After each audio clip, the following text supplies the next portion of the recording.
macam-macam epistemologi akan disampaikan olehmu. Macam-macam epistemologisme itu terbagi menjadi 5. Yang pertama, rumpunan ilmu agama. Rumpunan ilmu agama adalah metode penelitian yang digunakan untuk membangun ilmu agama, yang selanjutnya akan disebut sebagai metode bayani atau istinadi. Yang kedua itu adalah rumpunan alam. Rumpunan ilmu alam. Rumpunan ilmu alam sebagaimana halnya bisa disebut juga sebagai penelitian observasi, penelitian eksperimen, juga akan disebut sebagai penelitian ilmiah. Yang ketiga itu ada rumpunan ilmu sosial. Rumpunan ilmu sosial, observasi atau bayani, dalam bahasa Arab bayani yang artinya jelas atau tegas. Hal ini juga menjadi salah satu terminologis yang sering dipakai dalam ilmu mantik untuk menunjukkan arti proses penalarannya. Yang keempat itu ada ilmu filsafat. Ilmu filsafat berpikir secara radikal universal, yang akan menunjukkan arti penalarannya. Yang kelima itu ada rumpunan ilmu tasyawuf dari irfani, dalam bahasa Arab yang artinya pengetahuan. Lantas populer juga di kalangan sufi. Arti pengetahuan itu adalah pengetahuan melalui lubuk hati atau kasyaf, yang artinya yang menyimpangkan mata batin atau ilham. Sekian dari saya. Dan adapun perbedaan epistemologi akan disampaikan oleh Ain. Dalam integrasi epistemologi terbagi menjadi 2, yaitu dalam ilmu agama Islam dan ilmu sosial. Dalam ilmu agama Islam itu biasa disebut juga metode bayani atau istihad, yang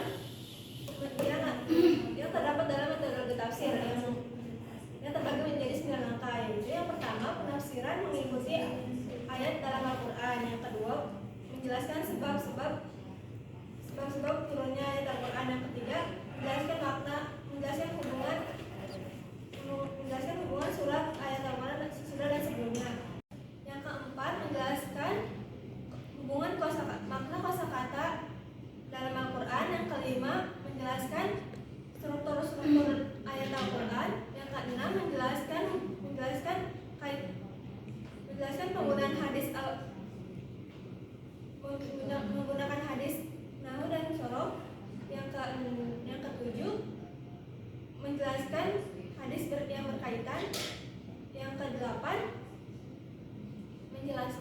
menggunakan ilmu yang berkaitan. Yang kesembilan, menyimpulkan dari ayat yang ditafsirkan. Adapun dalam ilmu sosial itu bisa disebut juga dengan ilmu observasi atau burhani. Kata burhani atau biasa disebut juga observasi, ilmu sosial dalam epistemologi. Burhani, ilmu epistemologi berarti argumen yang tegas dan jelas. Observasi bisa disebut juga dengan pengumpulan data. Nah, di pengumpulan data ini terbagi menjadi 5 langkah. Yang pertama, memikirkan atau menyusun masalah. Yang kedua, masalah yang dibahas harus beragam. Yang ketiga, menyusun. Yang ketiga itu melakukan penelitian awal. Yang keempat, menyusun proposal. Yang kelima, melakukan penelitian sesuai proposal. Manfaat yang ada dalam ilmu epistemologi itu, ilmu jadi lebih kaya karena campur aduk perspektif lain. Ini seperti budaya untuk melihat bias atau kesalahan dalam penelitian. Ini menurut kita untuk menemukan asumsi dasar. Misalnya ide Thomas Kuhn yang bilang ilmu berubah besar-besaran karena faktor sosial, bukan karena fakta manapun. Hasilnya ilmu pengetahuan lebih lengkap dan dekat dengan kehidupan manusia.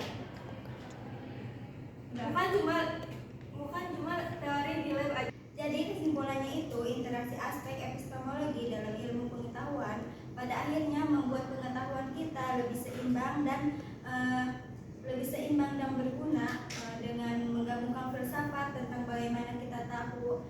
sesuatu dengan praktek ilmiah sehari-hari. Ilmu tidak lagi terlihat kaku atau terbatas, tapi jadi alat lebih bijak untuk memahami dunia.